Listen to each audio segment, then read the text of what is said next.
Olá pessoal, como vocês estão? Meu nome é Bruno Sankey, como eu disse a vocês uma vez, por semana eu estarei trazendo aqui no YouTube um vídeo da série apresentando pensadores. Hoje nós vamos dar o pensamento de um pai da igreja chamado Alexandre de Alexandria. E nós vamos ver como Alexandre de Alexandria escreveu refutações à doutrina chamada arianismo, de Ário, que também era de Alexandria, mas era presbítero, Eu já peço a você que deixe seu like no vídeo, se inscreva no canal caso ainda não seja inscrito, considere tornar-se membro para receber vídeos exclusivos e vamos lá para o vídeo, Alexandre de Alexandria, ele era bispo da congregação de Alexandria e ele tinha um presbítero que também fazia parte dessa congregação, que era Ário. Então Ário era um presbítero da igreja de Alexandria e Alexandre de Alexandria era o bispo dessa igreja. O bispo é um cargo um pouquinho maior do que o de presbítero. Então tinha o bispo Alexandre de Alexandria e tinha o presbítero que era o Ário. E o Ário ele vai começar a pregar uma doutrina, uma formulação da doutrina da Trindade que vai causar bastante incômodo e bastante problema. Qual que era essa formulação, O Ário, ele defendia que a Trindade, isso que é importante, O Ário não negava a Trindade. Ele tinha uma formulação da Trindade que foi considerada herética. E ele também não negava a divindade de Cristo. Então, esses são dois mitos que é muito comum sobre Ário, é que ele negava a Trindade e negava a divindade de Cristo. Não é bem assim. O Ário ele defendia uma fórmula de trindade que foi considerada heterodoxa. Qual que era essa fórmula de trindade? O Ário defendia que existe Deus Pai, Deus Pai, existe o Filho que é divino e existe o Espírito Santo ou sabedoria divina. O Pai, o Filho e o Espírito, eles têm um grau ontológico diferente. Então, o Pai é mais divino do que o Filho é menos divino que o Pai. Então, existe um grau ontológico na divindade da Trindade. O Pai é completamente divino, o Filho é divino, mas ele é divino em um grau inferior ao Pai. E você tem o Espírito Santo, que é a sabedoria divina, que também é divina em um grau inferior em relação ao Pai. E ele também defendia que o Filho ele foi criado, ou pelo menos que o Filho foi gerado num sentido de que antes ele não existia. E esse sentido de geração, ou seja, o Filho foi gerado em algum momento, de tal modo que ele nem sempre existiu, era uma noção que caracterizava bem o arianismo. Então o arianismo ele não é bem a doutrina que nega a divindade do Filho. O arianismo é mais a doutrina que nega a eternidade do Filho. Então, para o arianismo, embora o Filho seja divino, o Filho não é eterno, ele foi criado, e ele é divino em um grau ontologicamente inferior ao Pai. Também, de acordo com a doutrina de Ário, embora haja uma trindade, embora de fato haja Deus Pai, o Filho divino e a sabedoria divina, que é o Espírito Santo, o Pai tem um grau de divindade ontologicamente superior à divindade do Filho e à divindade e do Espírito, ou da sabedoria divina. Nós sabemos, e o próprio Alexandre de Alexandria coloca isso, que o Ário ele era herdeiro de um ensino que foi colocado por um autor chamado Paulo de Samósata. Esse Paulo de Samósata, ele tinha uma doutrina que ficou conhecida como monarquianismo dinâmico. Quando a gente fala monarquianismo, a palavra monarquia vem da ideia de um governo de um só. Então, monarquia é um governo de um só. Qual que era a ideia? A ideia de que só há um que tem um governo absoluto, que é Deus Pai. Há uma só pessoa, há uma só hipóstase, há um só que tem um governo absoluto. Esse um só que tem um governo absoluto é Deus o Pai. Qual que era a trindade proposta, vamos dizer assim, pelo Paulo de Samósata?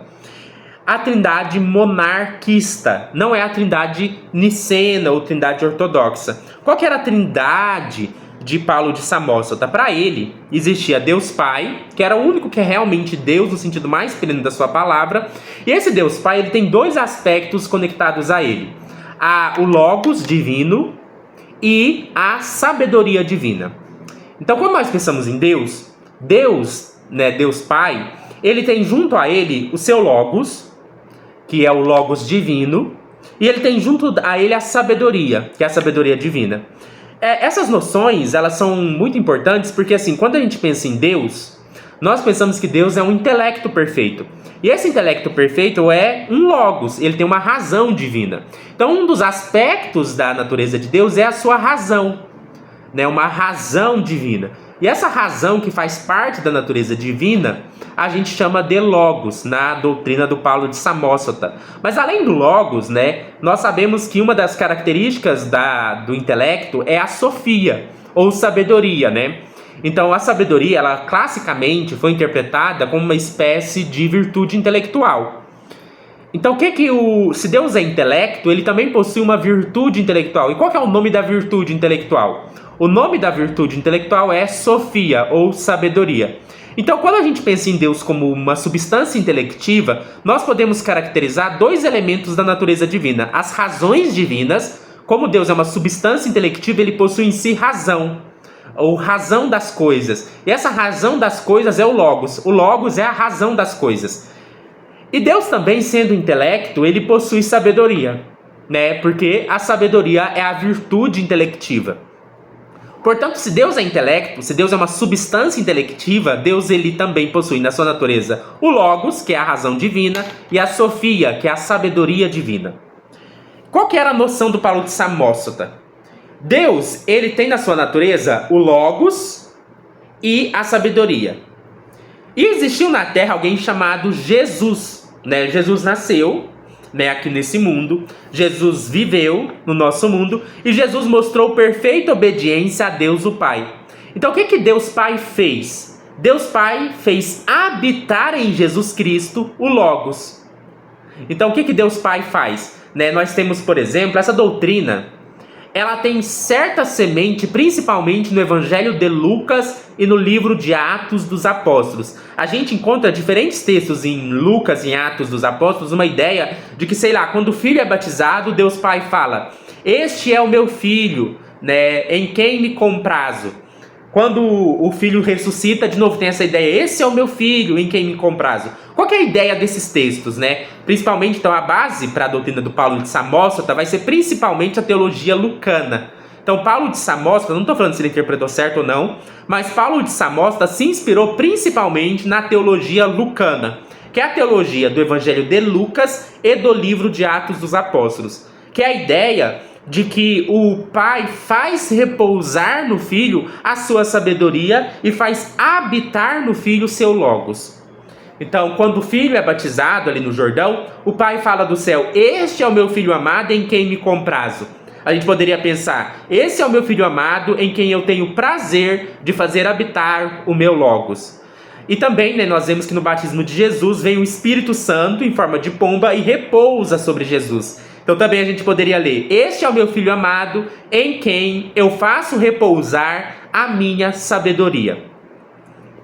Então o Filho recebe do Pai o Logos divino. O Logos divino passa a habitar no Filho.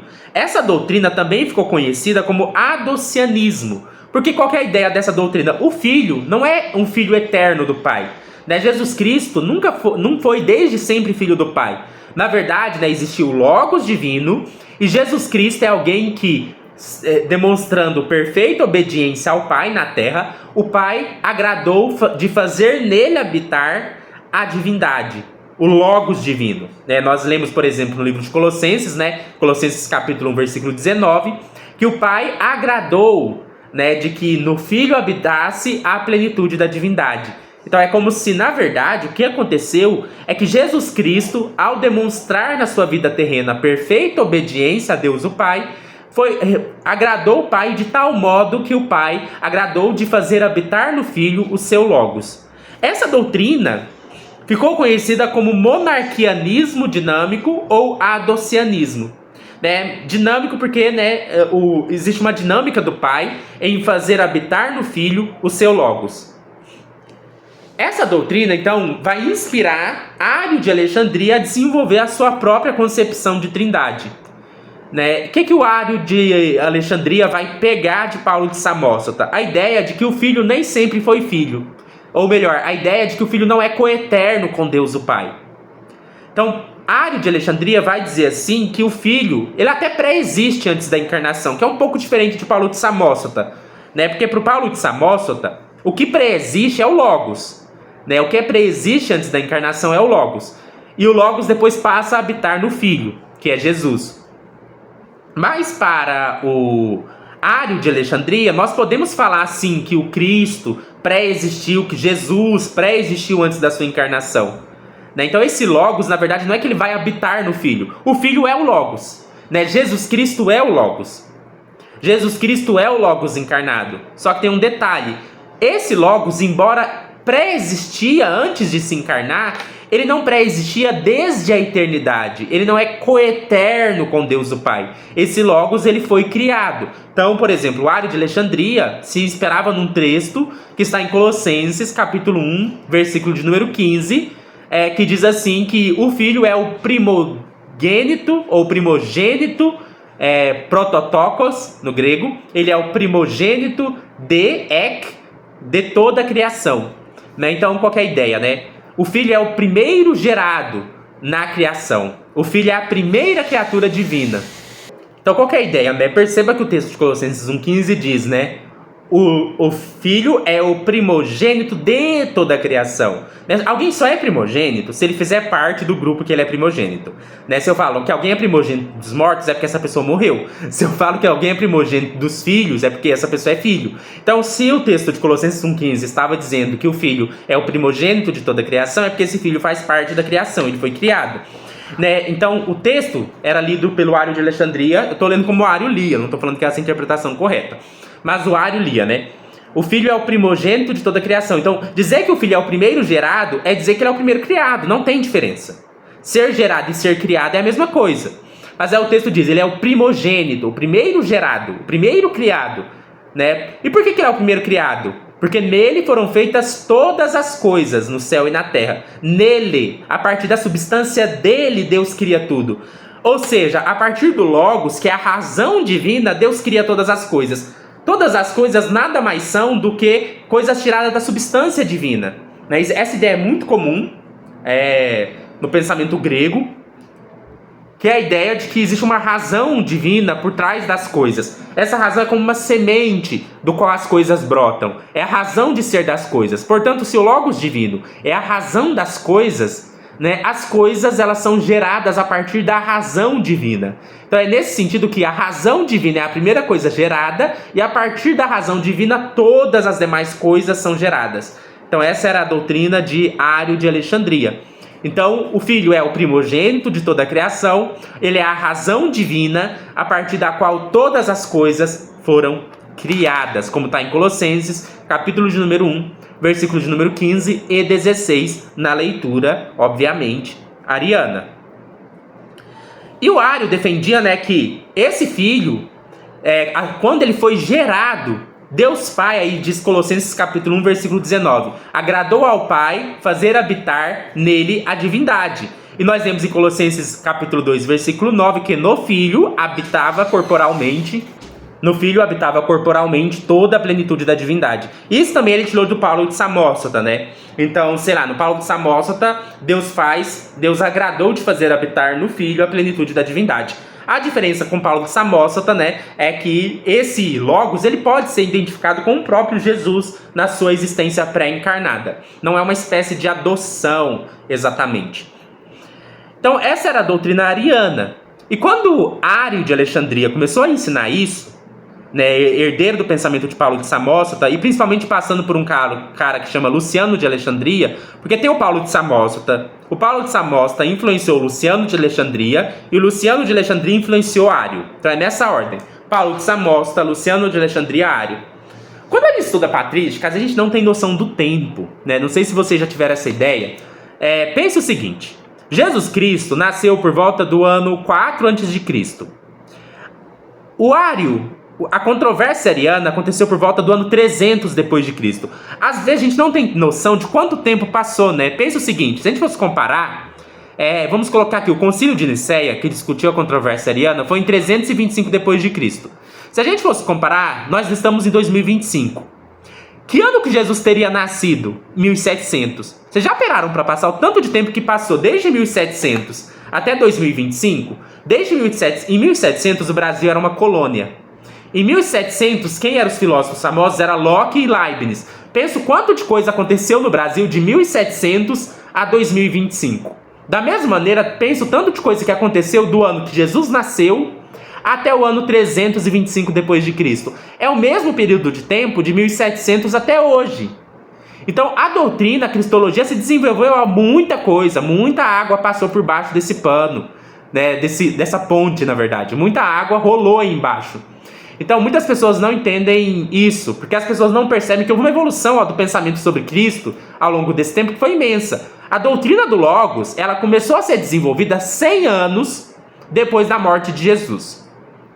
Jesus morreu por volta do ano 30 depois de Cristo, e o primeiro texto a desenvolver a ideia de que Cristo é o Logos é do ano 110, 120, 130 depois de Cristo, que é o prólogo do Evangelho de João. No princípio era o Verbo, e o Verbo estava com Deus, e o Verbo era Deus. No princípio era o Logos. Então pense que, na verdade, para a cristologia aí, da ideia de que Jesus é o Logos, para a ideia de que Jesus é o Logos eterno, teve aí um desenvolvimento que é comparável, né, ao período que vai de 1800 até hoje. Então, no início da patrística, a cristologia mais comum era que o Filho era divino, mas subordinado ao Pai. Mas isso foi desenvolvendo até chegar em Alexandre de Alexandria. E Alexandre de Alexandria é a figura, assim, que pra gente é o ponto de partida, ou ponto de virada, para a gente pensar o Logos não só como divino, o Logos não só como um aspecto da natureza divina, mas o Logos como sendo o próprio Deus encarnado em toda a sua plenitude, e esse Logos como sendo coeterno com o Pai. Então, para chegar nesse desenvolvimento, teve muito tempo. A gente não percebe porque a gente esquece.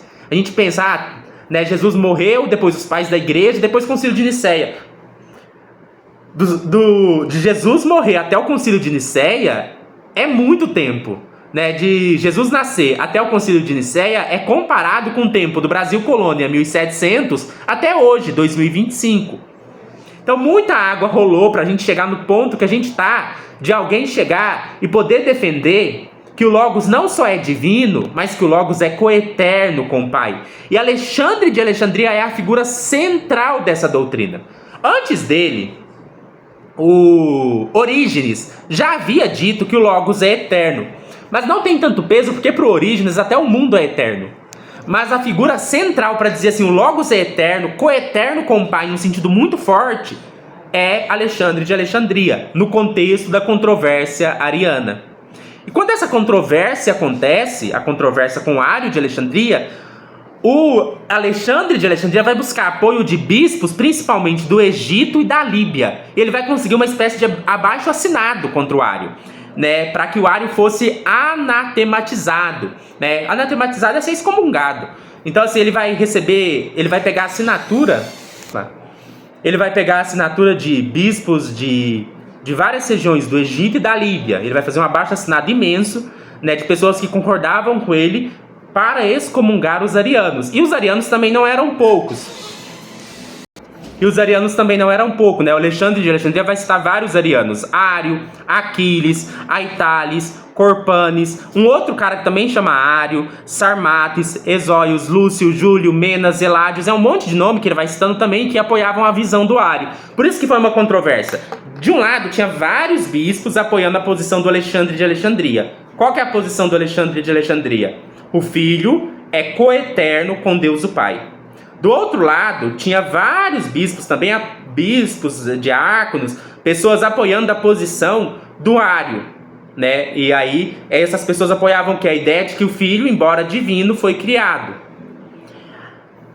E aí, o Alexandre de Alexandria, com o apoio de bispos, principalmente do Egito e da Líbia, né? Tem outras pessoas que vão apoiar o Ário, Eusébio de Cesareia vai apoiar o Ário, mas isso vai criar uma divisão que ameaçava a unidade da igreja. Então, quando a gente lê os textos do Alexandre de Alexandria, a gente vê o quanto ele estava preocupado com manter a unidade da igreja durante essa controvérsia, porque isso poderia criar uma espécie de cisma, né, uma divisão entre aqueles que eram arianos e aqueles que adotavam a doutrina de Alexandre de Alexandria, que depois vai ser a doutrina do Concílio de Nicéia. Então ele começa seus textos, por exemplo, destacando a importância de se defender a unidade da igreja, a unidade das doutrinas, e aí ele vai listar as teses dos arianos, e ele vai falar, olha, essas teses aqui merecem excomunhão. Ele lista 6 teses.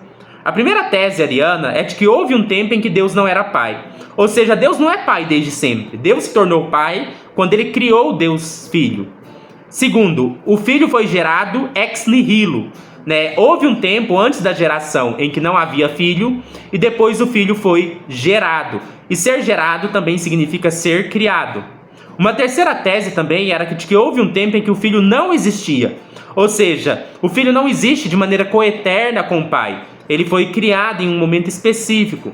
Quarta tese, o filho não é igual ao pai em substância. O filho é de uma ousia similar à do pai, mas distinta da do pai. Ou seja, o filho tem uma essência divina, mas não uma essência divina completa e perfeita como a essência divina do pai. O filho é ontologicamente inferior ao pai. A quinta doutrina é de que o filho é mutável por natureza, ou seja, o filho não é o Deus imutável. O filho muda, né? Inclusive ele mudou ao assumir a encarnação, né? Ele que era o Logos, que não era encarnado, se tornou encarnado. O verbo se fez carne. Então há uma mutabilidade na natureza do Logos. E sexto, o filho não conhece perfeitamente o pai, né? O filho não é onisciente, o filho não tem conhecimento perfeito do pai. E um texto bíblico que era usado para sustentar essa tese é um texto que está em Mateus capítulo 24, em que Jesus fala assim: daquele dia e daquela hora ninguém sabe, nem mesmo o filho, mas somente o pai. Ou seja, se nem o filho sabia a hora do fim do mundo, só o pai sabia a hora do fim do mundo, quer dizer que nem tudo que o pai sabe, o filho sabe. Então o filho não tem todo o conhecimento. Outro texto que é usado como base para isso é Apocalipse capítulo 1. Lá diz assim, né, que Deus Pai entregou ao Filho uma revelação. E Deus Filho entregou essa revelação a João. Ou seja, se o filho precisou receber uma revelação do pai, é porque o filho não conhece todas as coisas que o pai conhece. Eram essas as 6 teses arianas. E aí Alexandre de Alexandria vai refutar cada uma das teses. Então vamos considerar brevemente a refutação a cada uma das teses. A primeira tese diz: houve um tempo em que Deus não era pai. Como refutar essa tese? Primeiro, ser pai é algo essencial a Deus. Essa é uma tese básica do Alexandre de Alexandria. E se Deus é essencialmente pai, e nós sabemos que Deus é eterno e imutável, Deus sempre foi pai. Não tem como Deus não ter sido pai por um tempo e depois ter se tornado pai. Deus é eternamente pai. Se Deus é pai e ele é imutável, ele sempre foi pai. Então a primeira tese é refutada pela imutabilidade de Deus. Não é possível que houvesse um tempo em que Deus não era pai, porque Deus é eterno e imutável. Então ele é e sempre foi e sempre será pai. No caso da segunda tese, do filho ser gerado ou criado a partir de um momento, o mesmo argumento pode ser usado. Se Deus sempre foi pai, então Deus sempre teve um filho. E se Deus sempre teve um filho, o filho é coeterno com o pai. Então o filho não pode ter sido criado, porque Deus é imutável. Deus sempre foi pai. E se Deus sempre foi pai, ele sempre teve um filho. E se Deus sempre teve um filho, esse filho é coeterno com o pai. No caso do terceiro argumento, de que houve um tempo em que o filho não existia, pelo mesmo raciocínio se refuta. Não pode ter havido um tempo em que o filho não existia. Porque se houvesse um tempo em que o filho não existia, haveria um tempo em que Deus não era pai. E se houvesse um tempo em que Deus não era pai, isso quer dizer que a imutabilidade divina estaria em risco. Deus é imutável, ele sempre foi pai, sempre teve um filho, e se Deus sempre teve um filho, não houve um tempo em que o filho não existia. Quanto à quarta premissa de que o filho não é igual ao pai em substância, isso também é refutado pelo fato de que nós lemos que o filho é gerado de Deus. Em João capítulo 1, versículo 18, nós vemos que Jesus Cristo é o Deus unigênito, o Deus gerado de Deus. Por exemplo, se eu, Sankey, gerar um filho, esse filho vai ser humano igual eu sou humano. Aquilo que é gerado de um ser humano é completamente humano. Aquilo que é gerado de Deus é completamente Deus. Portanto, se João 1:18 diz que o Filho foi gerado por Deus Pai, isso significa que o Filho é tão Deus quanto o Pai, da mesma substância, da mesma natureza. O que é gerado de um ser humano é da natureza de um ser humano. O que é gerado de Deus é da natureza de Deus. Quanto ao quinto argumento de que o Filho é mutável por natureza, isso pode ser refutado, pela própria Bíblia. Lá em Hebreus, capítulo 13, verso 8, nós lemos que Jesus Cristo é o mesmo ontem, hoje e eternamente. Ou seja, de acordo com Hebreus, capítulo 13, verso 8, o Filho é imutável. E quanto ao sexto argumento, o Filho não conhecia perfeitamente o Pai. Isso também pode ser refutado biblicamente. Evangelho de João, capítulo 10, versículo 15 diz: assim como o Pai me conhece, também eu conheço o Pai. Ou seja, da mesma maneira que o Pai me conhece, eu conheço o Pai. Se a gente disser, isso é redução ao absurdo, se a gente disser que o Filho só conhece o Pai parcialmente, nós teríamos que dizer, com base nesse versículo, que o Pai também conhece o Filho parcialmente, porque o texto diz: assim como o Pai me conhece, também eu conheço o Pai. Portanto, se eu conheço o Pai parcialmente, o Pai também me conhece parcialmente. Mas isso é uma heresia, né? Deus Pai é onisciente, ele não pode conhecer nada parcialmente. Portanto, esse argumento, por redução ao absurdo, ou seja, a gente percebe que esse argumento levaria a um absurdo. Se eu assumir que o Filho só conhece o Pai parcialmente, eu tenho que assumir que até o Pai conhece o Filho parcialmente. Isso é absurdo, isso é ímpio, isso é blasfêmico. Portanto, por redução ao absurdo, nós concluímos que o Filho conhece o Pai plenamente. O Filho tem perfeito conhecimento de Deus Pai. Então é assim que Alexandre de Alexandria refuta as 6 teses arianas. O Filho é coeterno com Deus Pai, é consubstancial com Deus Pai. Essa é a doutrina de Alexandre de Alexandria. Queria saber de vocês, né, quem que vocês acham que tem o melhor argumento, se é o Ario ou se é o Alexandre de Alexandria. O que vocês acharam do argumento de cada um dos lados dessa controvérsia? Deixe seu like no vídeo, se inscreva no canal caso ainda não seja inscrito, ative o sininho a fim de receber novas notificações, considere tornar-se membro para receber vídeos exclusivos. Na descrição do vídeo tem minha chave Pix, caso você queira fazer uma doação de qualquer valor em agradecimento por este vídeo, e até mais.